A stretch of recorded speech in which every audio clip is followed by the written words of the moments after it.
Javier Paz, thank you so much for joining Forbes Talks to tell us about your story. We really appreciate your time. Oh, it's my pleasure. So, Brian Armstrong is really at the center of the cryptocurrency markets. Can you tell us, for folks who might have been living under a rock for the past few years, what is Coinbase? What is most important for people to know about this company? Well, Coinbase is the counterpart of retail brokerages like Fidelity, Schwab, E-Trade, but for the stock, that they are known quantities in the stock trading, ETF trading. So Coinbase is similar to that, but for the crypto world. So they have millions, tens of millions of users who buy hundreds of cryptos, some populars like Bitcoin and Ethereum, some meme coins as they're known, like Dogecoin and Pepe, as well as hundreds of other cryptocurrencies out there. So Brian Armstrong is the CEO and co-founder of Coinbase, and he has said that when he started the company, he wanted to build, quote, the Gmail of Bitcoin. Is that what he's done? Is that a fair analogy here? Well, Gmail is something that conveys it's off Google, right? So Google is a centralized application where you can find anywhere from maps to ratings on different service providers to mail. I think it's a bit ambitious, to say the least, to say that you're the Gmail at this point. But again, it's not impossible. They would like to become the main financial account of users worldwide. And in order for them to do that, one, the base of users needs to grow significantly, and it has. But then their users have to start using not just Coinbase for trading, but for this and that. And that is the part that we still haven't quite seen yet. It's not unthinkable, but it's still a lot of work ahead. So you said the user base has grown. It still needs to grow more. Exactly how many users does Coinbase have right now in 2024? They won't disclose on a quarterly statements the number of users that they have total. They used to publish a number that was over 100 million of verified users, but that number was subject to double counting. So they stopped using it. So now they use just the number of active people trading on the platform on a monthly basis, and that number is closer to 8 million, which is still very considerable number of people, but it's only a fraction of their overall count. Interesting. Now, you spoke with Armstrong about the potential for growth for this company, and he seems super optimistic. But you and your co-author note that Bitcoin prices have more than doubled in the last year to $58,000. And as someone who doesn't like to buy high, I'm a little skeptical. What do you make of Armstrong's optimism that even in this high price environment, he can continue to grow his user base? Well, I think the notion that the fair value of Bitcoin, if you believe that today's price is high, is because maybe just not too long ago, call it a year ago, the price was less than half of what it is today. But it is not as high as people predicted it to be. Somewhere calling $100,000 by the end of this year. It's looking less likely, but certainly it hasn't retreated that much over the last few months, half a year. So it seems like it has been taking a breather, and it is a risk to miss the boat, if you will. If you assume that the price has to go low before you get in, you might have to pay even a higher price. So it's probably the wisest thing to do is to buy some now and some more if it falls below current levels, but not to assume that it has to come down before it's the fair value kind of price to buy. How does Coinbase make its money off of its users? Well, for the longest time, retail trading was the main way of doing that. some 90% of all the revenue came from retail trading.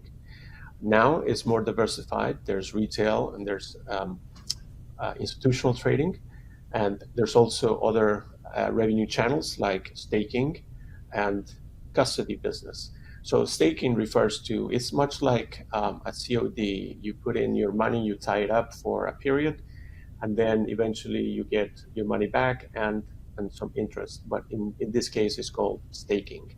And you tie up your crypto for a while, and then eventually you get some extra money in return. So it's a nice way of, if you still hold the token over the long haul, to earn money along the way, not just the capital appreciation of the price going higher, but also earn more of that coin by staking it.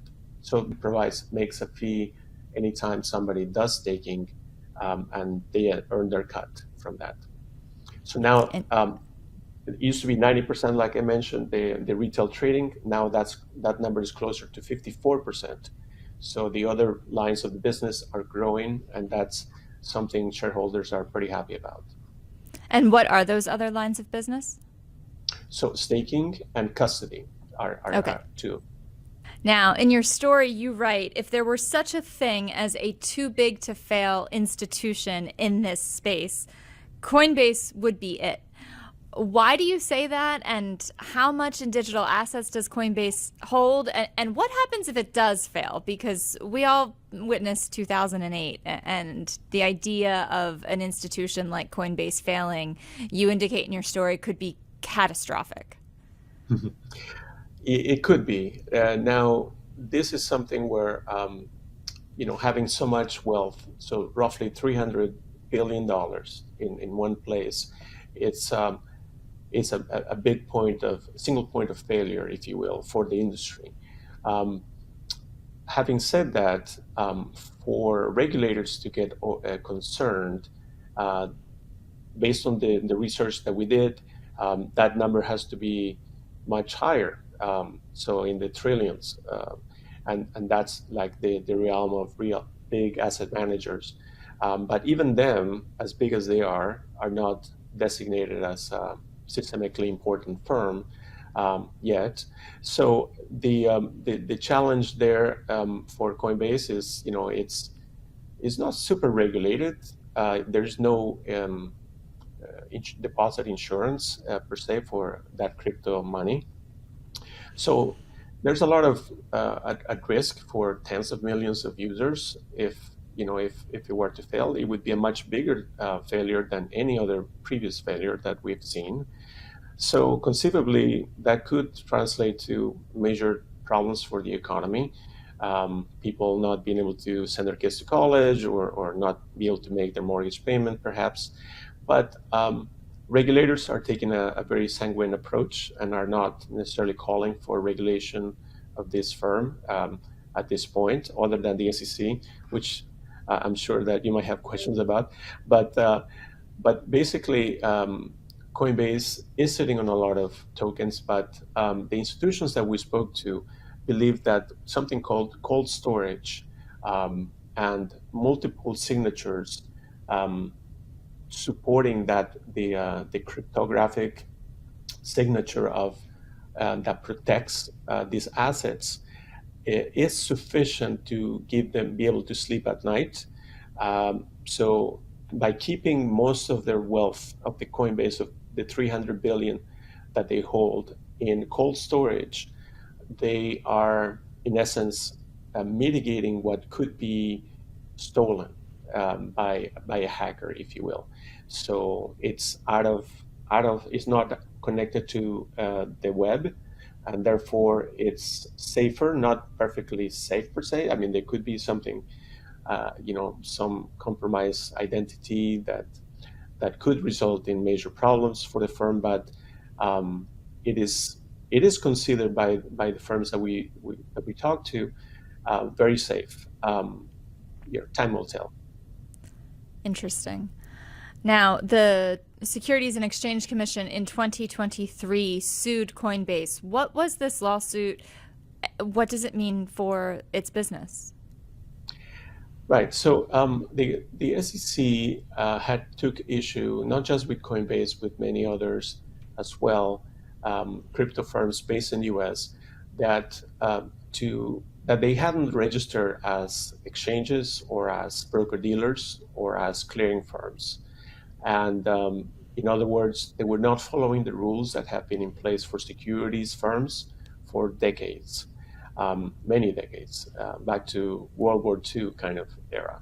So that's part of the issue. So the case is pending. It has been in discovery phase, and it looks like it might move to trial as early as next year. Did Brian Armstrong comment on the trial or potential trial to you in the course of your reporting? Not necessarily to us, but he's been made public.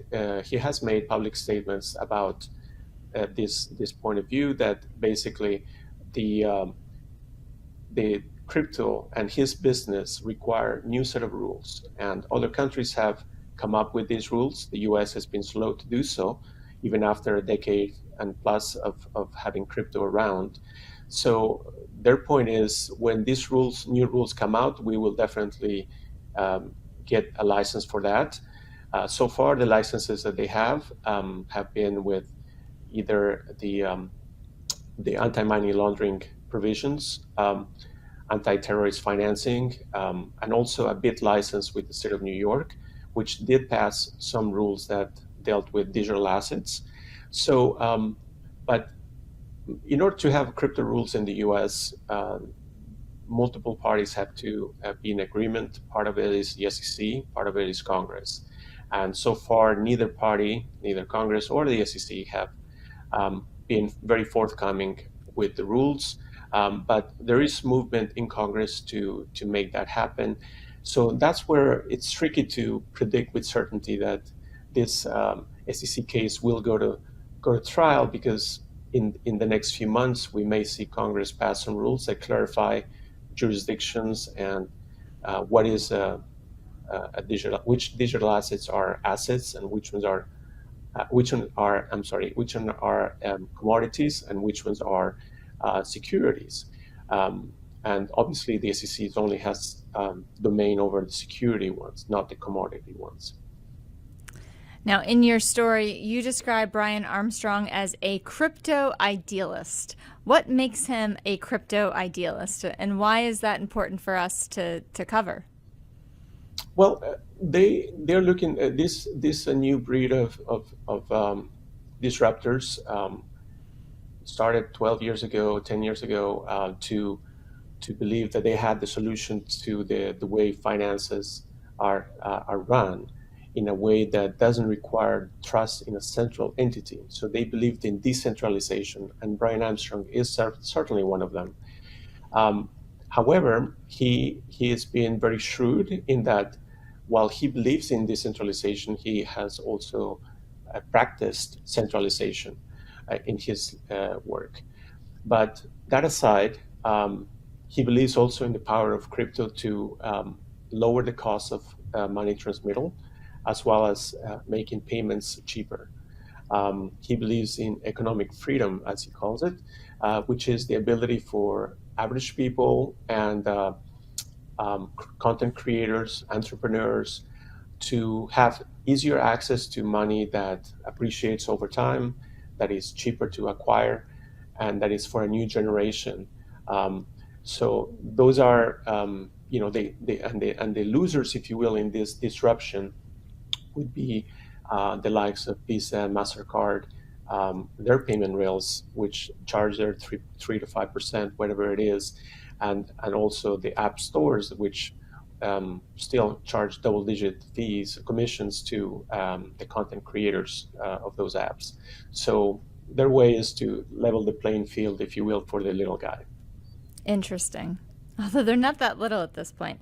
It's interesting that you say what he said about economic freedom, because that was actually one of the lines that I wrote down from your story. He had said the whole reason I got into this was economic freedom.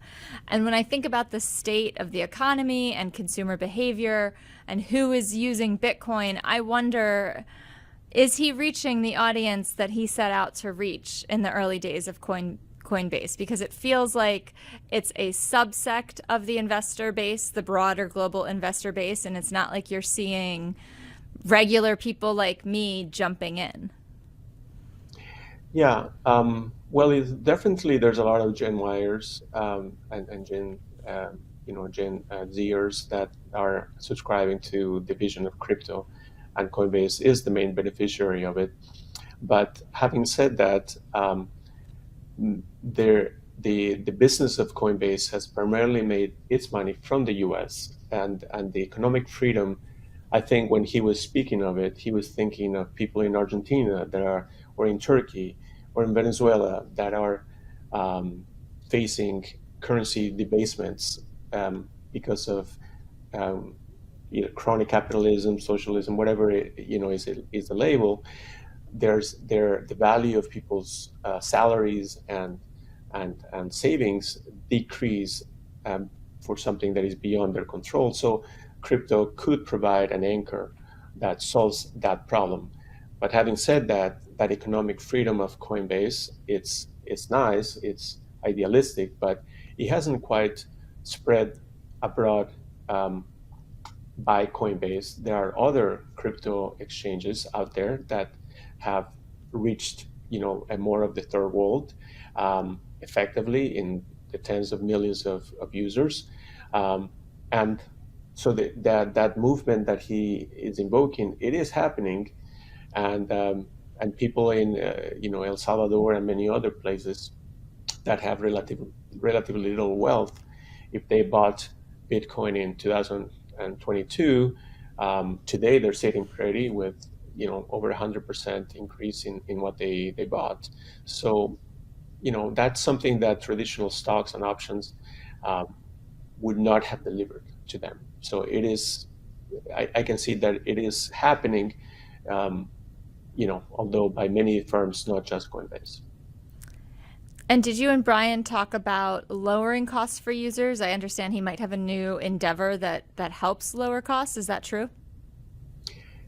That is true. I think he's able to think of a way to lower costs in a decentralized way without hurting his centralized way of making money, which is the retail trading. So the decentralized way is reaching clients indirectly. So just because Base was created, this new decentralized solution called Base was created, it doesn't mean that users will go and buy it and put money into it. It is more of a B2B solution where developers will grab this technology and connect people's crypto wallets to things they want to buy or things they want to pay for. Maybe give some tokens to, or a fraction of a token to one of their favorite content creators on the web. So that kind of monetization of content creation could be powered by Base. So maybe I should explain a little bit what Base is. So you have what is called layer one blockchains like Bitcoin, Ethereum, Solana. Bitcoin and Ethereum particularly are slow and costly for putting transactions through them, and that's where layer two set of blockchains were created to make it more scalable. Blockchains make it more scalable. So Coinbase's solution to that was its own layer two blockchain called Base. So that's what it hopes that developers worldwide will start using when they build cool apps that disrupt social media or payment services or banks, and they will use Base as one of the layers or the main layer for payments and for enabling people to transfer money for various purposes. How do Coinbase's shareholders feel about Base? Are they excited or do they not like the mission? I think they may not fully understand it, but in general, the judge is still out. They don't hate it. They think it's it's in the right ethos of crypto. So, but they don't have reason really to hate it, because they can coexist with the lucrative centralized trading business that the company has.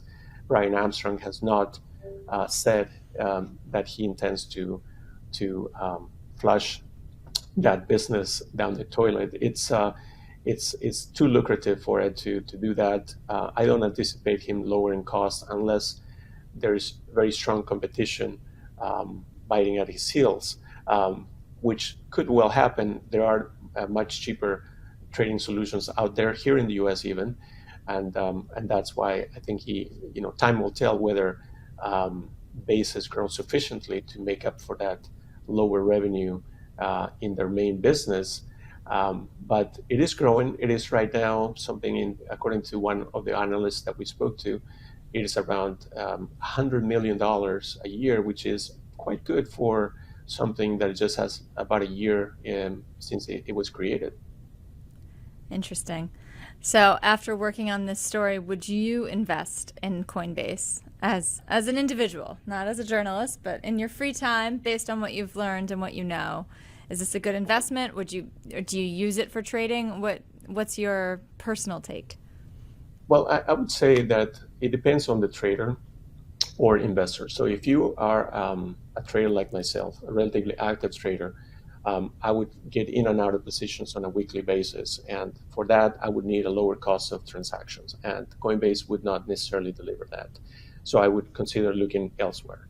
However, if my kids, which are in their 20s, and they're not active traders, they want a safe place to buy and hold, I would say definitely Coinbase is a place like that where you can feel safe about putting your money there and start their crypto journey.